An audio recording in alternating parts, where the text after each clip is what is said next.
Bismillahirrahmanirrahim. Alhamdulillahi rabbil alamin. Wa afdalus salati wa atammut taslimi ala sayyidina Muhammadin wa ala alihi wa sahbihi ajmain. Rabbi shrah li sadri wa yassir li amri wahlul 'uqdatam min lisani yafqahu qawli. Subhanaka la ilma lana illa ma 'allamtana innaka antal alimul hakim. Allahumma akhrijna min zulumatil wahmi wa akrimna bi nuril fahmi waftah alaina bi ma'rifatil ilmi wa sahhil akhlaqana bil hilm waj'alna mimman yastami'una al-qawla fayattabi'una ahsanah. Allahumma ati nufusana taqwaha wa zakkiha anta khairu man zakkaha anta waliyuha wa maulaha. Allahumma arinal haqqa haqqan warzuqna ittiba'ah wa arinal batila batilan warzuqna ijtinabah. Allahumma anfa'na bima 'allamtana wa 'allimna ma yanfa'una wa zidna ilman wa huda, amma ba'd. Alhamdulillah, muslimin muslimat, hadirin hadirat yang saya hormati. Syukur kehadirat Allah Subhanahu wa taala, pada hari ini insyaallah kita akan menyambung pengajian kuliah Maghrib bulanan hari Selasa yang ketiga anjuran Masjid Ibn Abbas radhiyallahu anhuma, Taman Ibu Kota, menggunakan kitab Kekeliruan Umat. Inilah jawapannya, susunan Al-Fadhil Ustaz Mahathir bin Haji Jul hafizahullahu ta'ala wa nafa'ana bihi wa bi'ulumihi fid daraini amin. Kita akan masuk ke bab yang baru. Selesai bab yang ke-9 berkaitan kekeliruan-kekeliruan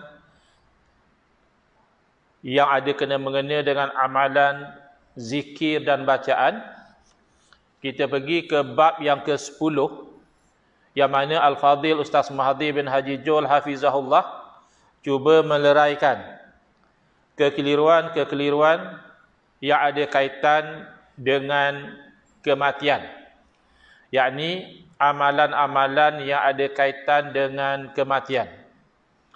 Dan salah satu yang kita perhatikan yang memang bukan saja kerap menimbulkan kekeliruan, bahkan ada kalanya membawa kepada perkelahian ataupun perbalahan di kalangan sesama umat Islam, adalah isu apa yang dikenali sebagai kenduri arwah ataupun tahlil arwah. Jadi suatu masa dahulu, amalan kenduri arwah atau tahlil arwah ini adalah satu amalan yang sangat biasa dilakukan oleh umat Islam, khususnya di negara kita ini dan di tempat-tempat lain juga, tanpa ada bangkangan. Tetapi apabila timbul bangkangan, maka timbullah persoalan, yang mana satu yang betul ni. Jadi pandangan Islam tentang majlis tahlil, terpulanglah nak panggil tahlil arwah ke, kenduri arwah ke, kenduri tahlil ke, yang penting ada perbuatan-perbuatan yang dilakukan selepas kematian seseorang. Kita nak tahu apa hukumnya supaya menjadi panduan kepada kita. Pandangan Islam tentang majlis tahlil yang dibuat pada hari yang ketiga, hari yang ke-7, hari yang ke-20, hari yang ke-40. Tahlil 40 hari kata orang.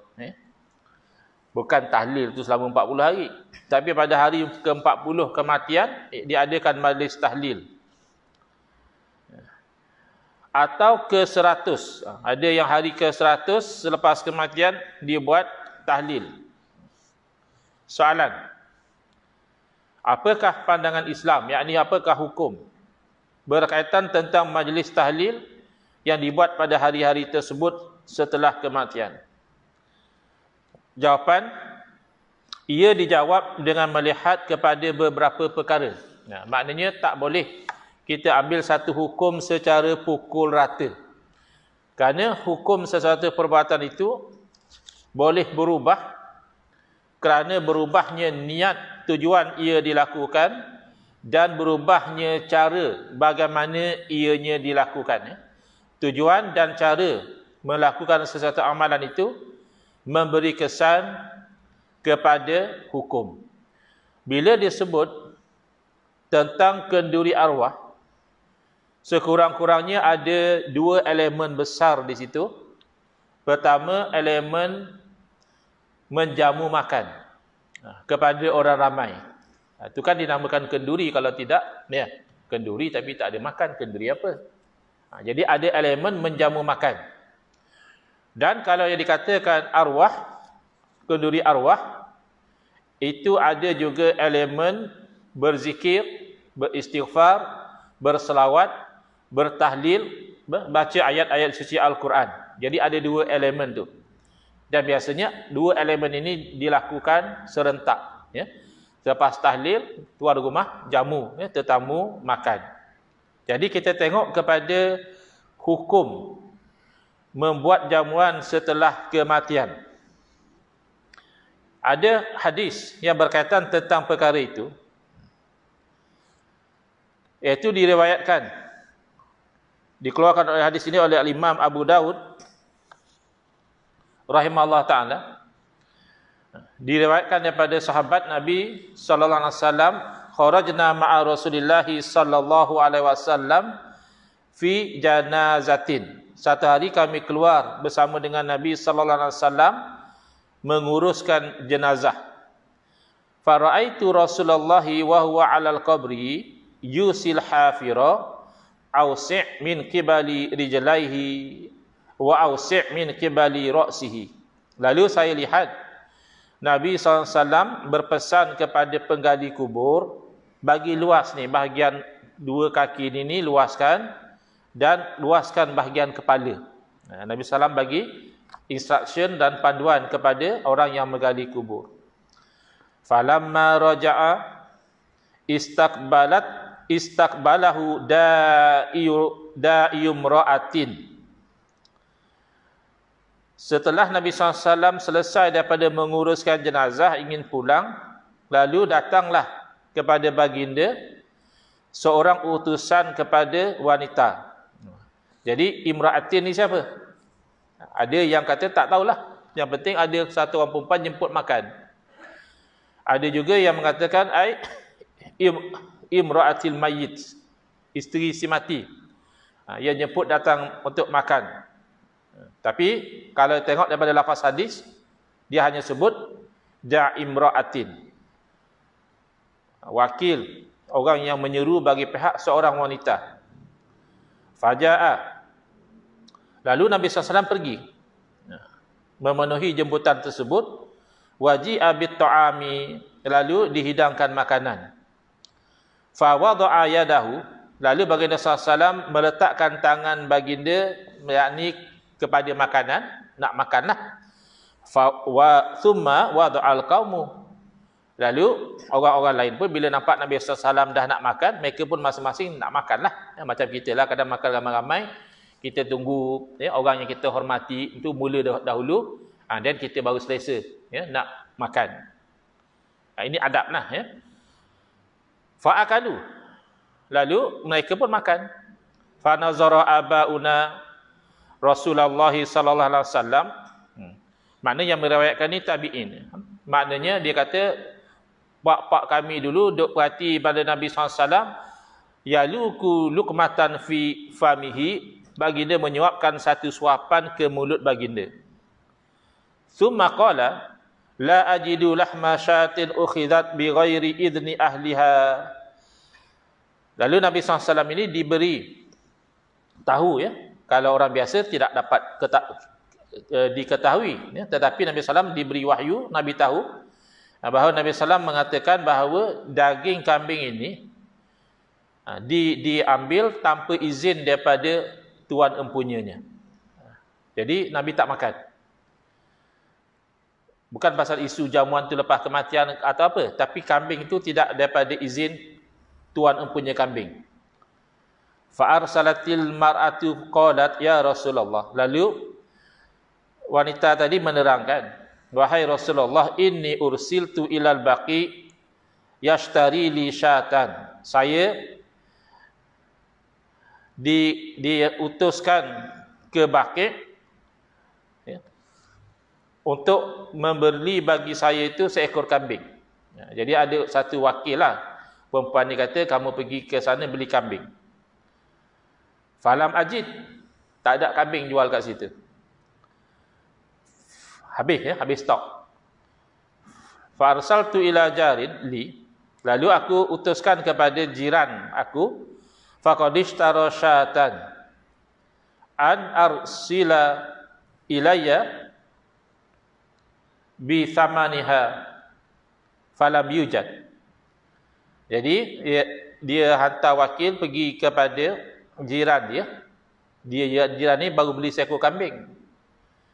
Jadi dia nak belilah kambing tu daripada jiran dia nak bayar harga. Tapi jiran dia tu tak ada kat rumah. Fa arsaltu ila muraatihi fa arsalat ilayya biha. Lalu aku pun hantar wakil kepada isteri jiran tadilah, kata nak beli kambing. Lalu isteri dia pun hantar kambing tu. Apa masalah? Masalahnya kambing tu milik suami dia. Yang boleh jual sesuatu tu pemilik dia. Orang lain walaupun isteri tak boleh jual. Itu dia panggil bai' fuduli. Jual oleh orang yang tidak diberikan autoriti. Itu khilaflah ulama, batal ke mauquf atau bagaimana. Faqala Rasulullah SAW, at'imihil usaro. Oh, kalau macam itu, kata Nabi SAW, dah makanan ni pun dah dimasak, dah disembelih, nak buang membazir. Nak bagi makan kepada tahanan-tahanan perang. Sebab mereka non-Muslim. Jadi mereka boleh ambil manfaat lagi daripada daging tu. Tapi kita orang Islam tak maulah makan makanan jual beli tidak sah. Begitu. Jadi apa kaitan? Kaitannya Rasulullah SAW dijemput ke rumah orang yang meninggal dunia dan dijamu makanan. Di sini orang yang tak setuju dia kata tidak ada indikasi bahawa wanita tadi isteri si mati. Kalau isteri si mati makna Nabi SAW tak keberatan makan di rumah ya, orang yang kematian ahli keluarga. Tapi kalau bukan isteri si mati, maknanya dalil ini belum jelas lagi. Menjamu makanan kepada orang ramai selepas kematian adalah sedekah. Ijma' mengatakan pahala sedekah sampai kepada orang yang meninggal dunia. Ini sudut yang kedua. Baik, cuma sudut yang pertama kita kena faham.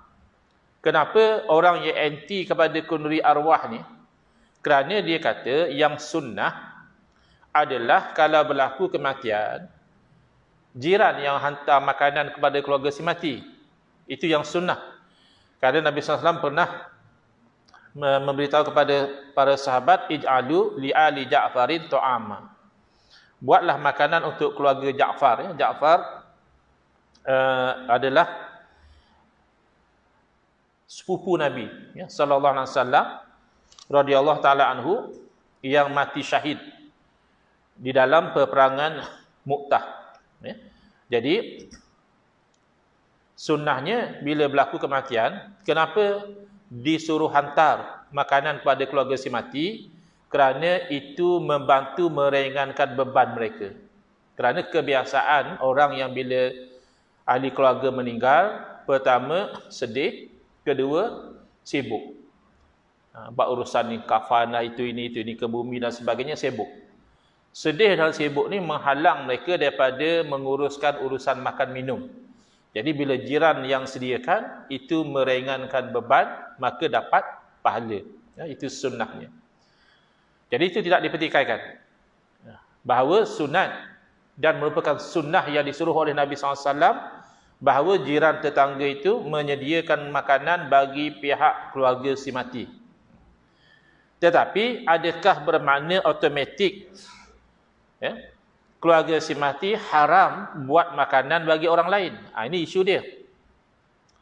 Jadi isu bahawa orang lain sunat bagi makanan kepada keluarga si mati itu jelas, itu sepakat.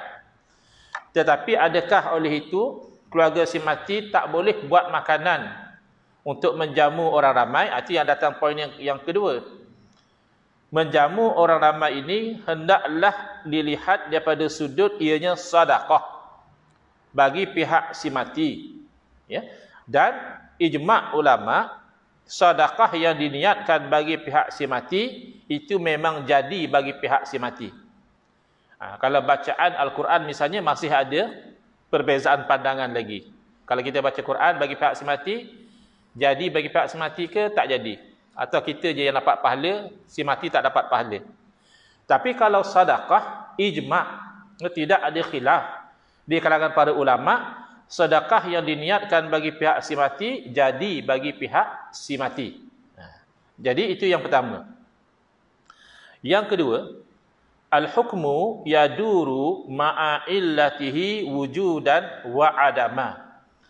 Hukum itu dia berpusing-pusing mengikut illahnya. Ada illah, ada hukum. Tidak ada illah, maka tidak ada hukum. Maka hukum sunat memberi makanan kepada keluarga si mati itu adalah kerana meringankan beban dia. Itu menyenangkan hati mereka, mereka tak perlu masak. Ada orang bagi makanan. Tetapi sekiranya keadaan itu berubah, misalnya keluarga si mati memang ada kelapangan untuk membuat makanan dan mereka itu merasa senang kalau jamuan mereka itu dimakan oleh orang ramai dan membeban dan menyedihkan mereka sekiranya makanan yang mereka hidangkan itu tidak dimakan oleh tetamu, maka berubah hukum. Bahkan, ini saya sebut masa saya diskusi ilmiah Bid'ah Hasanah pada 9 Januari 2016, rakan diskusi saya Dr. Rozaimi Ramli dengan tajuk Bid'ah Hasanah adakah suatu kesesatan. Jadi saya explain, saya kata bahkan hukum boleh berubah hingga hilang sunat buat makanan oleh jiran kalau sekiranya terlampau ramai jiran membuat makanan kepada keluarga si mati sehingga dah jadi satu beban. Keluarga si mati tak tahu nak letak mana. Tak makan dah tak habis banyak sangat. Maka ketika itu hilang hukum sunat berdasarkan kaedah tadi al-hukmu yaduru ma'a illatihi wujudan wa adama. Lalu ada orang yang taksub sangat, anti sangat kepada apa yang dikatakan bid'ah hasanah. Dia kata ustaz engkau ni buat main-main sunnah Nabi. Nabi kata sunat bagi makan kepada keluarga si mati, ustaz engkau macam buat main-main. Kalau banyak sangat makanan, dah tak sunat. Sebenarnya apa yang saya cakap itu, saya petik daripada fatwa ulama Arab Saudi. Kita baca fatwa mereka, demikianlah mereka terangkan. Sebab ulama-ulama Arab Saudi ini paling tidak mereka alim. Mungkin dari segi fahaman berbeza. Dari segi aliran mungkin tak sama dengan yang mainstream di Malaysia ni. Tapi sekurang-kurangnya mereka alim, mereka masih faham konsep hukum akan berubah mengikut perubahan illah. Jadi yang saya petik bukan rekaan saya. Boleh cek, ni orang yang sangat marah apa ustaz engkau ni hina sunnah Nabi. Nabi dah kata hantar makanan pada keluarga semati. Boleh pula dia kata kalau sekampung bagi makanan nanti berlebih. Nah, itu ulama Saudi yang cerita. Nak ceritanya bahawa arahan Nabi sallallahu alaihi wasallam itu bukan arahan ta'abbudi, maknanya mesti exactly begitu. Tapi arahan yang muallal, ada illah dia. Bila ada illah, maka hukum tu dia akan terkait dengan illah. Illahnya apa? Meringankan beban keluarga si mati. Tetapi kalau realitinya membebankan keluarga si mati, rumah sempit, makanan terlalu banyak, tak tahu nak letak di mana, maka kalau jiran tu dah tahu, oh dah makanan dah berlebih, hilanglah hukum sunat tu. Sebab tujuan meringankan tu dah tak ada. Bahkan akan jadi membebankan Allah. Ini satu plastik bag lagi yang tadi dah banyak tak habis misalnya. Seperti ais pun dah penuh misalnya. Ini contoh yang diberi oleh ulama Arab Saudi, bukan saya reka. Tapi oleh kerana mereka hanya fokus kepada nak memenangkan pendirian mereka, bahawa semua perkara yang tak berlaku zaman Nabi SAW itu pasti sesat, maka dia marah-marah. Tapi kalau dia open minda dia, isu kenduri arwah ini memang hukumnya boleh berubah. Misalnya, kenapa dia buat makanan? Kerana jiran duk perli. Jiran kata, oh, lama dah kami duk tunggu sini, apa makanan pun tak sampai lagi. Tuan rumah ni, dia duk perli. Jadi itu memang dilarang dalam agama kita. Kerana jelas itu membebankan keluarga si mati. Dahlah dia sendiri sedih, dah dia sendiri sibuk, diperli oleh jiran pula suruh sediakan makanan. Maka menyediakan makanan oleh keluarga si mati pada masa itu adalah kerana dipaksa oleh kata-kata jiran. Itu dilarang. Bahkan ada kalanya boleh jadi haram. Misal, keluarga si mati ni, dia nak buat kenduri, nak jamu orang makan, duit tak berapa cukup. Tapi teringat si mati ada meninggalkan harta pesaka. Jadi dia kata kita gunalah dulu harta pesaka. Ya, alang-alang ada harta pesaka. Okeylah. Kalau yang nak gunakan tu waris, hak dia. Bolehlah. Dah jadi hak dia, dah bagi, boleh. Tapi tak mustahil antara waris si mati itu merupakan anak yatim. Ya, misalnya si mati meninggal dunia, ada anak dia yang belum baligh. So ini namanya anak yatim. Lalu mereka kata kepada anak si mati yang belum baligh ni, boleh tak kami nak ambil sedikit daripada bahagian harta pesaka kamu, tujuannya nak buat jamuan. Jamuan makan. Lalu kata budak itu boleh. Dia fikir-fikir ayah dia. Itu maknanya zahirnya budak itu dah redha dah. Tetapi dia tak perasan barangkali bahawa redha daripada budak belum baligh untuk sesuatu transaksi yang duniawinya merugikan dia. Ya. Akhirat of course lah sedekah ada pahala. Tapi ukuran dunianya bagi barang tak ada return, rugi. Itu adalah redha yang tidak sah. Bila diambil juga tanpa redha yang sah daripada anak yatim, itu termasuk mengambil harta anak yatim secara batil. Makanya guna duit itu lagi buat jamuan juga jadi hukumnya haram. Jadi dia hukum tu tidak rigid, tak ada zaman Nabi haram. Tapi contoh yang diberi ini, kalaulah memang da'imra'atin da'imra'atil mayyit, iaitu utusan kepada isteri si mati, maka itu on point. Mana Nabi SAW tak menolak. Ya? Isteri si mati ajak makan di rumah, Nabi tidak menolak. Tapi kalaulah kita kata tak pastilah perempuan ni boleh jadi isteri semati, boleh jadi tak perempuan lain. Kalau perempuan lain tak ada kena-mengena dengan isu kita, ya. Masih lagi tidak ada dalil menunjukkan kata kalau keluarga semati secara sukarela, tanpa dipaksa dan tanpa menggunakan sumber yang haram buat jamuan, maka haram. Di situ tidak ada dalil. Di sini ada dalil, cuma dalil itu tidak soreh. Boleh jadi perempuan itu isteri semati, boleh jadi bukan. Tak soreh. Tak direct to the point. Tapi yang menunjukkan kata haram, langsung tak ada dalil.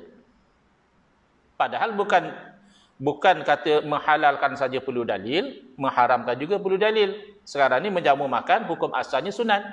At'imut ta'am. Kita nak katakan kecuali menjamu makan oleh keluarga si mati selepas kematian itu terkeluar daripada hukum sunat menjamu makan, yang itu perlu kepada dalil. Sekarang tidak ada dalil, melainkan sangkaan bahawa oleh kerana sunnahnya jiran membuat makanan kepada keluarga si mati, maka automatik kalau keluarga si mati buat makanan kepada orang lain, maka hukumnya haram. Jadi ini keliru. Kerana dia tidak ada talazum. Dia tidak mesti kalau jiran itu sunat sedekah makanan kepada keluarga si mati, maka kalau keluarga si mati secara sukarela, tidak dipaksa, tidak guna duit haram, jamu orang lain maka jadi haram. Tidak ada mesti begitu. Jadi kena faham di situ. Dan bahkan ada kalanya realiti dalam setengah masyarakat memang jiran yang bawa makanan, Ya, bahan mentah, masak sama-sama dan jamu orang ramai. Jadi ini masih termasuk dalam suruhan Nabi tadi. Buat makanan bagi keluarga si mati lah, keluarga Ja'far tadi. Kita umumkan arahan itu kepada orang lain. Jadi bila jiran bawa gula, bawa kopi, buat kopi, bancuh, hidang pada orang ramai, ya, itu masih lagi termasuk meringankan beban keluarga si mati.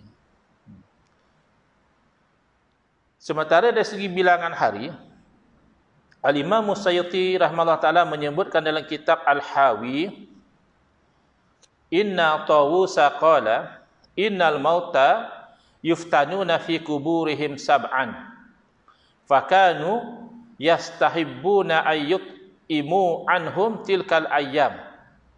Ila an qala, an Ubaid bin Umairin qala, yuftanu rajulani, mu'minun wa munafikun. Fa ammal mu'minu fayuftanu sab'an wa ammal munafiku fayuftanu arba'ina sabahan. Daripada Tawus radhiyallahu anhu, beliau berkata bahawa Tawus ni seorang tokoh daripada kalangan tabi'in, ya. Sesungguhnya orang yang mati itu diuji mereka dalam kubur selama 7 hari. Maka adalah mereka itu menyukai untuk memberi makan bagi pihak si mati pada hari-hari tersebut. Bila tabi'in mengatakan fakanu, mereka dulu, maknanya tabi'in menceritakan perbuatan sahabat. Macam kita lah dulu, ayah-ayah kami dulu, itu generasi sebelum kita. Jadi bila tabi'in kata, mereka dulu suka buat lagu ni lagu tu, mereka dulu tu sahabat Nabi lah. Jadi sahabat Nabi suka untuk memberi makan bagi orang mati itu, bagi pihak lah, iaitu pada hari-hari yang mereka itu diuji, iaitu 7 hari. Dan diriwayatkan bahawa dua orang, kedua-duanya bila mati diuji dalam kubur. Orang mukmin dan orang yang munafik, ada nifak dalam hati dia. Maka orang yang mukmin yang benar-benar beriman diuji juga selama 7 hari, dan orang munafik diuji selama 40 hari. Jadi ini sandaran kenapa diadakan 7 dan juga 40.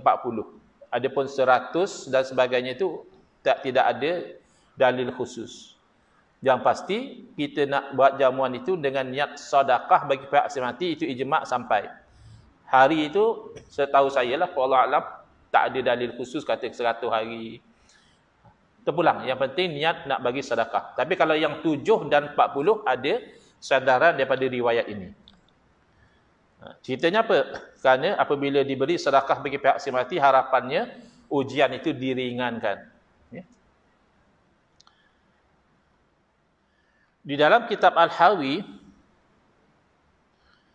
juga disebutkan, Inna sunnatal it'ami sab'ata ayamin balaghani annaha mustamirratun ilal an bi Makkah wal Madinah. Jadi Imam Sayyuti mengatakan bahawa sunnah memberi makan selama 7 hari ini telah sampai kepada saya bahawa ianya berterusan sehingga sekarang. Maknanya sehingga zaman Imam Sayyuti di Mekah dan Madinah amalan itu diteruskan. Maknanya daripada zaman sahabat, tabi'in sampai zaman saya lah, kata beliau, amalan ini berterusan. Fa zahiru annaha lam tutrak min ahdi sahabati ilal an. Dan zahir, kata Imam Sayyuti, tak pernah ditinggalkan amalan memberi makan dalam tempoh 7 hari itu semenjak daripada zaman sahabat sehinggalah sekarang. Wa annahum akhazuha khalafan an salafin ila sadril awwali. Jadi amalan ini yang mengamalkan itu mengambilkan yang kemudian mengambil daripada generasi yang terdahulu hinggalah kepada generasi yang pertama, iaitu generasi sahabat. Jadi pun ada kawan kita yang tak selesa, dia kata saya tak berkenan lah dengan amalan bagi makan dan sebagainya ni. Kurang-kurang hormatilah pandangan para ulama bahawa amalan ini diamalkan semenjak daripada zaman sahabat lagi, memberi makan itu. Baik. Ya. Ada soalan? Baik, orang yang melarang membuat tahlil pada hari ke-3, ke-7, ke-20, ke-40 dan ke-100 selepas kematian, berdalilkan bahawa ia tidak pernah dilakukan oleh Nabi dan para sahabat. Jadi kalau secara khusus begitu memang tidak ada, ya, bagaimana kita sebutkan tadi, tidak ada dalil kata mesti hari yang ke-20 atau hari yang ke-100, tidak ada penetapan yang demikian. Untuk hari yang ketiga dan hari yang ke-7, bahkan hari yang ke-40 tu ada sandaran, ya. Sebab yang ketiga dia termasuk dalam 7 hari. Sementara yang ke-40 itu, kalau orang itu orang yang munafik, ya, diuji selama 40 hari dan memberi makan itu dengan niat moga-moga Allah meringankan, ya, ujian orang yang baru meninggal dunia itu. Baik. Selesai di situ, ya. Jadi secara kesimpulan, di sisi kita ahli sunnati wal jamaah, kalau yang baca bacaan untuk hadiahkan kepada si mati itu ada perbincangannya, yang mana secara ringkas jumhur ulama mengatakan baca Quran bagi pihak si mati sampai pahala kepada si mati, ya, jumhur. Tapi ada riwayat daripada imam kita sendiri, Imam Syafi'i rahimahullah taala, mengatakan tidak sampai. Tapi yang selalu keliru zaman kita sekarang, dia kata kamu mengaku mazhab Syafi'i, Imam Syafi'i pun tak bagi baca Quran bagi pihak si mati. Kenapa kamu baca? Kamu kata kamu mazhab Syafi'i. Dia keliru dekat situ tu. Imam Syafi'i rahimahullah taala bukan tak bagi baca. Isu antara Imam Syafi'i dengan ulama yang lagi 3 mazhab bukan boleh tak baca Quran bagi pihak si mati. Bukan itu isu dia. Isunya adalah kalau kita baca Quran bagi pihak si mati, macam kita buat haji bagi pihak orang mati, itu kan boleh. Kita sedekah bagi pihak si mati, itu kan sepakat boleh. Ini kita baca Quran bagi pihak si mati, jadi tak bagi si mati? 3 mazhab kata jadi. Sama-sama ibadah sama. Sedekah jadi, haji jadi, ya. Kenapa pula baca Quran tak jadi? Tapi riwayat daripada Imam Syafi'i mengatakan tak jadi. Bila tak jadi, berarti pahala kepada yang membaca, bukan kepada si mati. Bukan Imam Syafi'i kata tak boleh baca. Kira-kira kamu baca, kamu berdosa haram, tidak. Kemudian, ulama mazhab Syafi'i sendiri menerangkan bahawa yang dikatakan, sebab biasa yang lebih faham kalam seorang imam itu adalah murid-murid dia, atau murid-murid kepada murid-murid dia. Ulama-ulama Syafi'iyah, ya. Jadi ulama mazhab Syafi'i mengatakan yang dikatakan tak sampai, pertama kalau tidak diniatkan. Kalau diniatkan memang pahala itu bagi si mati, maka innamal a'malu binniyat. Dan yang kedua kalau tidak didoakan. Tapi kalau didoakan, kan selalu kalau orang buat tahlil dia akan kata Allahumma ausil sawaba ma qara'nahu minal Quran. Ya Allah, kau sampaikanlah pahala apa yang kami baca tadi. Kalau didoakan, kata Abu Zakaria Al-Ansari, sampai. Dan yang ketiga, kalau tidak dibaca di sisi mayat. Kalau dibaca di sisi mayat, maka itu memberi manfaat kepada si mati. Bahkan Imam Syafi'i rahimahullah ta'ala mengatakan, bagus kalau itu dikhatamkan Quran di sisi mayat. Maknanya, pergi tepi kubur, baca Quran, kalau mampu, khatam satu Quran pun bagus. Yang ini mereka tak highlight. Mereka hanya highlight Imam Syafi'i larang. Tidak larang, cuma ada riwayat mengatakan Imam Syafi'i kata kalau kita baca bagi pihak si mati, pahala itu tidak sampai kepada si mati. Tapi kalau sedekah, termasuk sedekah makanan, itu sepakat. Tapi hukum tidak rigid. Katalah, di satu tempat, kalaulah berkumpul di rumah si mati itu, boleh dianggap sebagai amalan meratap. Dia ada budaya ni, bila kematian dia pakat nak sedih lah. Pakat nak sedih, pakat nak menangis. Bahkan ada setengah budaya, dia upah orang menangis. Nak menunjukkan sedih atas kematian tu. Maka pada ketika itu, hukumnya boleh berubah. Boleh menjadi makruh, bahkan boleh menjadi haram. Kalau memang itu untuk meratap, memang haram lah. Kerana meratap itu haram. Berkumpul itu untuk meratap, haram. Sebab itu ada riwayat mengatakan, kami dulu menilai berkumpul di rumah si mati itu sebahagian daripada ratapan. Tapi itu akan berubah mengikut keadaannya. Misalnya kalau di tempat kita dan budaya kita orang-orang Melayu, jarang sedikit nak meratap kematian. Berbeza dengan orang Arab. Jarang ya kita nampak orang Melayu, ada keluarga mati, dia koyak baju, tabur pasir atas kepala, pukul tampar pipi, pukul dada, itu jarang. Bahkan kadang-kadang kalau kita lihat suasana orang kita dalam berkumpul itu, dia lebih tenang. Kawan-kawan datang, sabarlah Tuan Haji, kita pun ke sana juga nanti. Ya, penakhiran kan, ya dia hari ini, kita kan besok. Jadi tenang, tuan rumah dengar tu dia rasa tenang, dia rasa redha dengan ujian yang Allah timpakan kepada dia. Maka itu akan berubah hukum dia. Tapi kalau berkumpul, hang tengok aku tengok hang, pakat duk teriak, pakat duk kata macam-macam, maka itu berubah lagi menjadi haram. Selesai. Ada sebarang soalan? Kalau saya mampu jawab. 8:34 lagi 3 minit. Baik. Kita berpindah kepada tajuk haul. Haul ni hala yahulu, bahasanya berlalu satu tempoh masa. Biasanya yang dimaksudkan dengan haul itu berlalu tempoh setahun. Macam orang kata nak bayar zakat, salah satu syaratnya adalah berlalu haul. Memang duit banyak tapi baru dapat sebulan, sebelum wajib zakat lagi. Tengok nanti lepas tahun, adakah duit itu masih nisab dia masih maintain, kena bayar. Tapi kalau dah drop daripada nisab, belum sampai haul, tak wajib bayar. Tapi haul di sini bukannya itu. Haul yang dimaksudkan di sini adalah orang itu misalnya berlalu setahun, kematian seorang ulama misalnya, lalu dizarahi kubur dia, dibaca doa, kadang-kadang dibaca manaqib, dulu ulama ni masa hidup, apa jasa dia, apa kitab dia karang. Ini dipanggil majlis haul. Dan ada orang yang membangkang amalan haul ini dengan alasan yang standard lah, iaitu ini bid'ah, maka oleh itu sesat. So apa sandaran golongan atau ulama yang membenarkan amalan haul? Al-Imam As-Suyuti rahimahullah ta'ala dalam Syarhus Sudur, kalau terjemahnya berberti berlapangan kepada dada, menyebutkan riwayat seperti mana yang dinyatakan oleh Al-Imam Al-Baihaqi rahimahullah ta'ala dalam Dalailun Nubuwah, yang menukilkan daripada Al-Waqidi rahimahullah ta'ala, kana Nabi sallallahu alaihi wasallam yazuru syuhada'a bi Uhudin fi kulli haulin. Nabi SAW membiasakan diri menziarahi orang yang mati syahid dalam peperangan Uhud pada setiap tahun. Jadi amalan ziarah kubur setahun sekali ini, itu pernah dilakukan oleh Nabi SAW. Wa idza balagha sya'ba rafa'a sautahu fayaqul.